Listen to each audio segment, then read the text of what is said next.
I thought I had built the perfect life. A beautiful wife who loved me, a thriving construction business, and a close relationship with my younger brother who I had always protected. Amanda and I seemed to have it all. The dream house on the edge of town, weekend barbecues with friends, and plans for starting a family. But something changed last summer. Strange text messages, unexplained absences, and this odd tension whenever my brother Jack visited. I ignored the signs because I trusted them both completely. What a fool I was. Before I tell you how my entire life collapsed around me, let me know where you are watching from in the comments. Hit that subscribe button if you have ever trusted someone who did not deserve it. The warning signs were there all along. Growing up in Oak Ridge, a quiet town in Ohio, I never imagined the betrayal that would eventually shatter my world. My parents raised my brother Jack and me with solid Midwestern values: hard work, family loyalty, and honesty above all. After high school, I started working construction while taking night classes in business management. By 26, I had saved enough to launch Ray Construction, specializing in custom home renovations. My dedication to building the business meant relationships took a back seat. That changed when I attended my college buddy Mark's wedding 5 years ago. Amanda was a bridesmaid, tall with chestnut hair, bright green eyes that crinkled when she laughed, and this contagious energy that drew everyone toward her.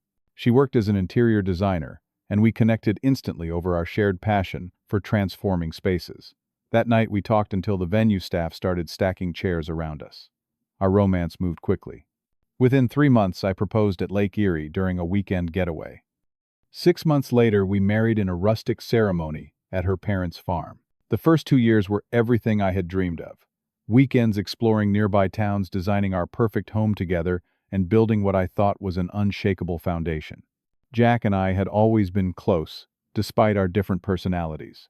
While I was the serious, responsible brother who planned everything meticulously, Jack was charismatic and spontaneous. Growing up, I helped him with homework, stood up to bullies targeting him, and later bailed him out of financial trouble more than once. When his marriage fell apart 2 years ago, it seemed natural to offer him support. "Come stay with us until you figure things out," I told him over the phone when he called about the divorce. I could use help with the business anyway. Perfect timing to join Ray Construction. Jack moved to Oak Ridge and initially stayed in our guest room for 2 months before finding an apartment 10 minutes away. I gave him a position managing client relationships. His natural charm made him perfect for the role. Our family bond seemed stronger than ever, with Sunday dinners becoming our weekly tradition. Amanda would prepare elaborate meals and the three of us would talk for hours. I never imagined these gatherings were the breeding ground for betrayal. The first hint something was off came about 18 months ago. Amanda, who usually wore minimal makeup and casual clothes around the house, began spending extra time getting ready on Sundays before Jack arrived. She bought new dresses and asked my opinion with unusual frequency. "Do you think this looks nice? What about these earrings?" I thought she was simply enjoying having someone besides me to impress. Then came the text messages. Multiple times I noticed her quickly putting her phone face down when I entered the room. Once I glimpsed Jack's name on the screen before she swiped it away. When I asked casually who she was texting, she replied, "Just confirming some measurements with Jack for the Henderson project." As an interior designer who occasionally collaborated with my construction company, this seemed plausible. Amanda began suggesting Jack join us for more activities: movies, dinner with friends, even a weekend trip to a nearby winery. "Jack seems lonely since the divorce," she would say. "We should include him more." Her thoughtfulness toward my brother touched me at the time. How naive I was. At social gatherings, I began noticing strange undercurrents. My friend Daniel would become oddly quiet whenever Amanda and Jack interacted. Another couple, the Wilsons, exchanged glances when Amanda offered to drive Jack home after he had too many drinks. These moments registered faintly, but never enough to trigger real suspicion. I trusted my wife and brother completely. The first concrete suspicion arrived unexpectedly when I returned early from a 3-day business trip to Columbus. A major supplier had canceled our meeting, allowing me to drive back to Oak Ridge a day earlier than planned.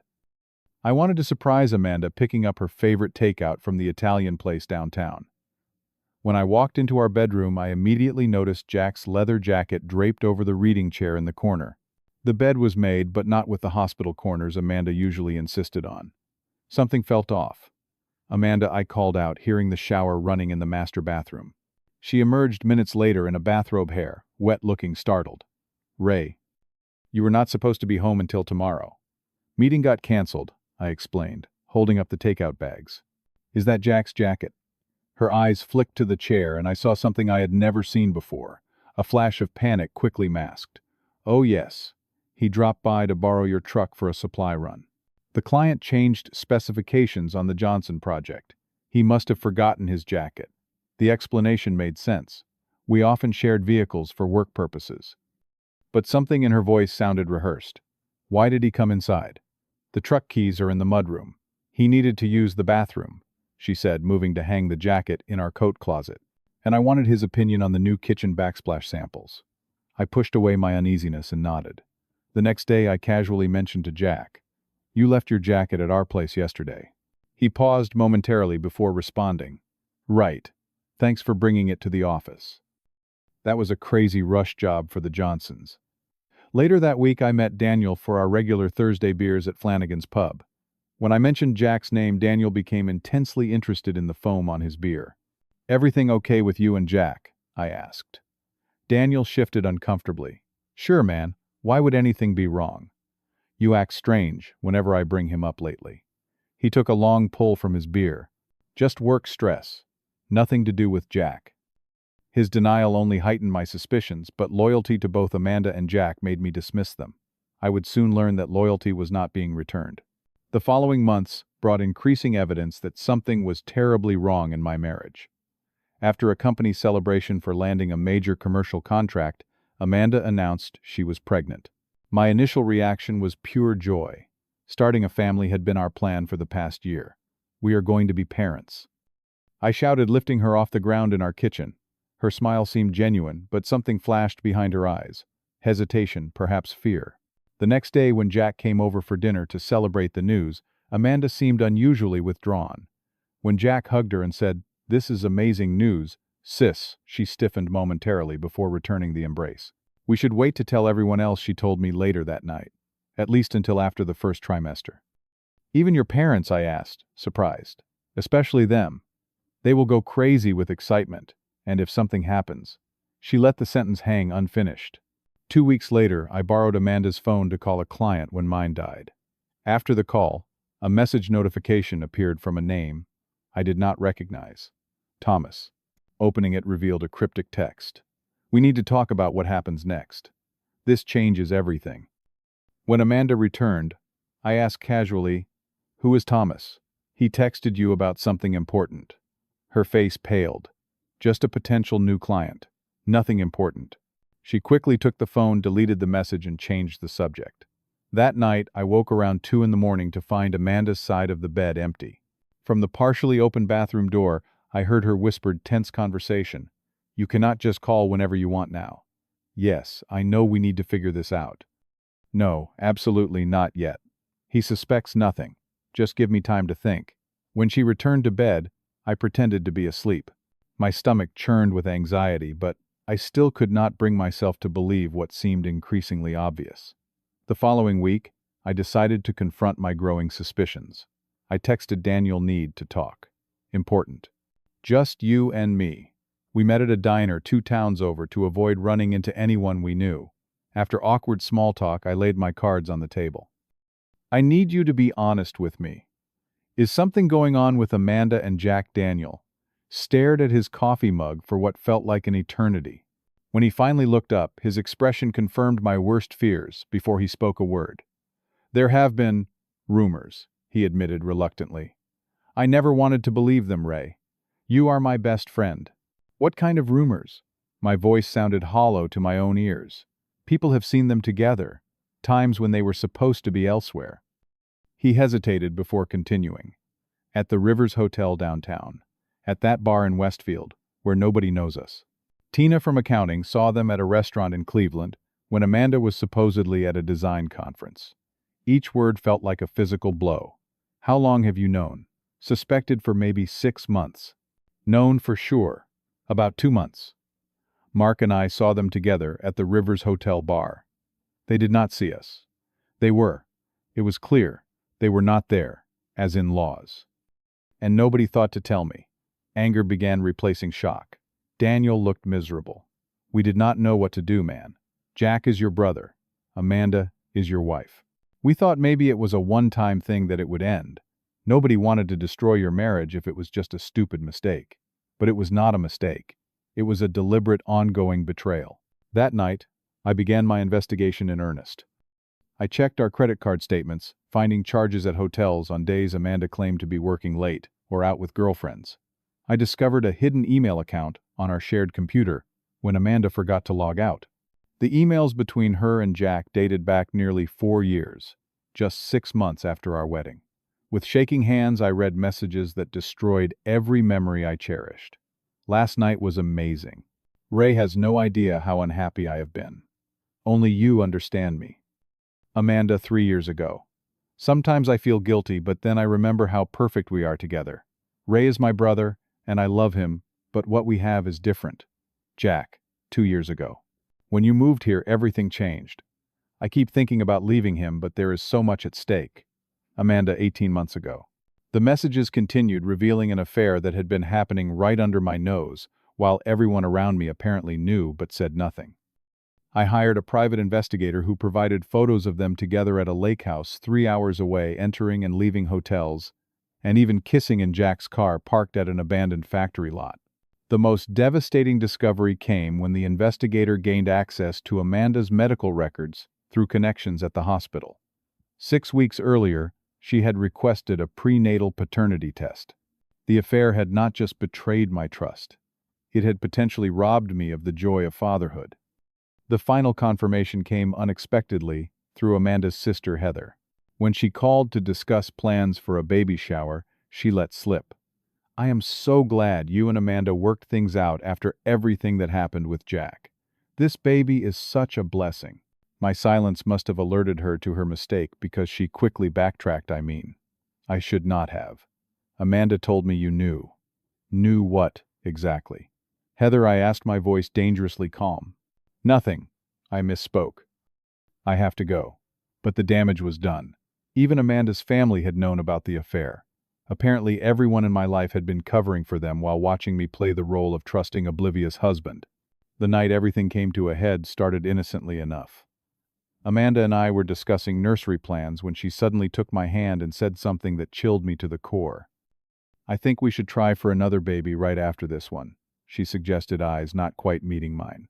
"Siblings close in age are the best gift we could give our child." The implication hit me like a sledgehammer. He wanted to ensure I had a biological child, knowing the current pregnancy might not be mine. The calculated nature of this suggestion broke something inside me. "Is there something you want to tell me about this pregnancy, Amanda?" I asked quietly. Her eyes widened. "What do you mean?" I retrieved my laptop and opened the folder containing the private investigator's report, emails, hotel receipts, and photos. "I know everything. About you and Jack. About the paternity test you had done." Her face crumpled as she realized the game was over. "Ray, please, I can explain." "How long?" I demanded. Tears streamed down her face. "It started at Mark's wedding. Before you and I even got together. Jack and I had a connection, but he was married then. When he moved here after his divorce. At Mark's wedding, I felt like I was drowning. Our entire relationship has been a lie. No, I do love you, Ray. It is complicated." She reached for my hand, but I pulled away. "Jack and I tried to end it multiple times. We never meant to hurt you. Who else knows?" She hesitated before admitting. "Your parents suspected something. My sister found out last year. A few of our friends have figured it out. Everyone knew but me," I said flatly. "An entire community watching me be humiliated. The baby," she whispered, "there is a 50% chance it is yours. And if it is not, then the next one will be," she promised as if offering me a consolation prize. "I promise the second child will definitely be yours. We can be a family, all of us. Jack will always be in our lives anyway as your brother." Her solution, to continue living a lie while deliberately conceiving a child to appease me, revealed the depth of her moral bankruptcy. I walked out without another word, checked into a hotel, and spent the night planning my next steps. The following evening, I confronted Jack at our office after everyone had gone home. I placed the folder of evidence on his desk without a word. He flipped through it, his expression changing from confusion to recognition, to a surprising lack of remorse. "So now you know. My own brother, I said, voice shaking with rage. Why? Jack leaned back in his chair. My chair in my company that I had built and generously shared with him. Amanda and I connected instantly. We tried to fight it because of you, but some things are meant to be. Meant to be, I laughed bitterly. Behind my back for 4 years in my bed. Look, I am sorry you had to find out this way. We were going to tell you, eventually. His cavalier attitude enraged me. Who helped you cover this up, Mom and Dad? Jack nodded. They figured it out last Christmas. Dad said we needed to end it or come clean, but Mom thought it would destroy the family to tell you. She convinced him keeping the peace was more important. My entire support system, family, friends, colleagues, had conspired in my humiliation. When I lunged across the desk, my fist connected with his jaw before I even realized what I was doing. The physical fight that followed left us both bloodied, but the emotional wounds cut far deeper. She loves me more. Ray Jack spat as we stood panting across from each other. She always has. The sooner you accept that, the better for everyone. The final confrontation occurred at what was supposed to be a regular Sunday dinner with our parents. I arrived alone carrying the folder of evidence. Where are Amanda and Jack? My mother asked, as she set the table. Probably together somewhere, I replied coldly, dropping the folder on the dining room table. You should take a look, though apparently you already know most of it. My parents exchanged alarmed glances. My father opened the folder while my mother wrung her hands nervously. Son, we did not want to interfere in your marriage, my father began. Interfere, I laughed. You actively helped them hide it. My mother's eyes filled with tears. We wanted to protect you and keep the family together. There is no family anymore, I said. You chose Jack over me. You all did. In the following days, the extent of the conspiracy unfolded. Friends admitted they had seen Amanda and Jack together but did not want to hurt me.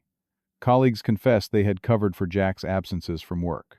My entire community had deemed me less worthy of loyalty and truth than my cheating wife and brother. Rather than confront Amanda immediately with divorce papers, I made a strategic decision. I pretended to consider forgiveness, telling her I needed time and space to process everything. This gave me the opportunity to protect myself and plan my response.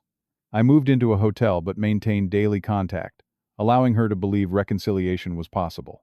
Meanwhile, I consulted with 3 different attorneys, one specializing in divorce, one in business law, and one in financial planning. I documented every aspect of Jack's mismanagement at the company, including clients he had overcharged and projects he had mishandled. I transferred legitimate assets into new accounts and corporations that neither Amanda nor Jack could access. I gathered evidence of every cent my brother had borrowed over the years and never repaid. It is not about revenge, I told my financial advisor, though we both knew that was not entirely true. It is about justice. My meticulously planned response began unfolding exactly 2 months after discovering the affair. By then, Amanda was 4 months pregnant and had planned a gender reveal party, a public celebration. I had reluctantly agreed to attend as part of my strategy. The first phase involved business matters. 3 days before the party, I called an emergency meeting of our company's partners and key employees. With documented evidence of Jack's ethical breaches and financial mismanagement, I had him removed from the company just as we were about to begin our largest commercial project ever won. He had helped secure, and was counting on, for a substantial bonus. You cannot do this, Jack protested, as security escorted him from the building. I brought in the Westfield account. Actually, I can, I replied calmly. Check your contract. Moral turpitude and financial impropriety are both grounds for immediate termination without compensation. The second phase targeted financial entanglements. My attorney filed court documents, freezing joint assets, and documenting Amanda's infidelity. In our state, adultery still impacted divorce settlements, particularly when combined with evidence of deception and emotional cruelty. The third and most public phase occurred at the gender reveal party itself. As friends and family gathered in our backyard, many of whom had known about the affair, I took the microphone before the big reveal. Thank you all for coming to celebrate this new life, I began pleasantly. Before we find out the gender of the baby, I want to share some news of my own. The crowd quieted, exchanging nervous glances. Many of you already know that my wife Amanda and my brother Jack have been having an affair for 4 years. What you may not know is that this baby might not be mine. I paused, looking around at the shocked and guilty faces. Amanda has graciously promised that if this baby belongs to Jack, the next one will definitely be mine. Generous offer, right? Gasps rippled through the gathering. Amanda stood frozen, one hand protectively over her stomach. I have filed for divorce this morning. I have also dissolved my business partnership with Jack and will be pursuing legal action against anyone who knowingly aided in their deception. I walked over to the table where the gender reveal cake waited. Now let us see what they are having. I cut into the cake, revealing blue filling. A boy. Congratulations to the happy couple. I am sure you will make wonderful parents. I left the stunned party guests and a sobbing Amanda behind as I walked out of the house that was now solely in my name thanks to careful legal maneuvering. In the aftermath, the consequences of my calculated moves became clear. Jack and Amanda's relationship crumbled under the strain of financial pressure and public exposure. When the DNA test confirmed Jack was indeed the father, he suddenly became distant, overwhelmed by the reality of impending fatherhood and his newly precarious financial situation. My construction company not only survived, but thrived without Jack. Many clients specifically requested to work with me after hearing rumors about what had happened. I expanded into neighboring counties, eventually opening a second office. Former friends and family members reached out seeking reconciliation. My parents left tearful voicemails about forgiveness and family healing. I responded to all with the same measured message. I wish you well, but that chapter of my life is closed. The healing process was neither quick nor easy. For months I struggled with insomnia and trust issues. I focused obsessively on work, avoiding any personal connections. A recommended therapist helped me process the multi-layered betrayal and gradually rebuild my capacity for trust. The people who hurt you do not get to determine your worth, she reminded me in each session, and they certainly do not get to determine your future. 18 months after the revelation that shattered my world, I met Sophie at a charity event for a local children's hospital. She was a pediatric surgeon with kind eyes and a refreshing directness. On our third date, I told her everything. That must have been devastating, she said, reaching for my hand across the table. But it says more about them than it does about you. With Sophie, I found what had been missing with Amanda: genuine partnership built on mutual respect. We moved slowly, prioritizing honest communication and building trust. She introduced me to a circle of friends who valued loyalty and authenticity. The most important lesson from this painful chapter was learning to recognize my own worth. For too long, I had defined myself through relationships with people who did not truly value me. The betrayal, while excruciating, freed me from the constraints of false connections. True family, I discovered, has nothing to do with blood relations. It consists of people who stand with you in truth, who value your happiness as their own, who would rather hurt you with honesty than comfort you with lies. I no longer harbor anger toward Amanda, Jack, or those who helped conceal their betrayal. That anger served its purpose in fueling my decisive action, but carrying it forever would only have imprisoned me. The best revenge was not the calculated dismantling of their comfortable deception, but the fulfilling life I built from its ruins. Have you ever trusted someone completely only to discover they were living a double life? Share your experience in the comments below. If this story resonated with you, please hit the like button and subscribe to hear more real-life stories about overcoming betrayal and finding your true worth. Remember, sometimes losing what you thought you wanted opens the door to what you truly deserve. Thank you for listening, and may you find the strength to demand honesty in all your relationships.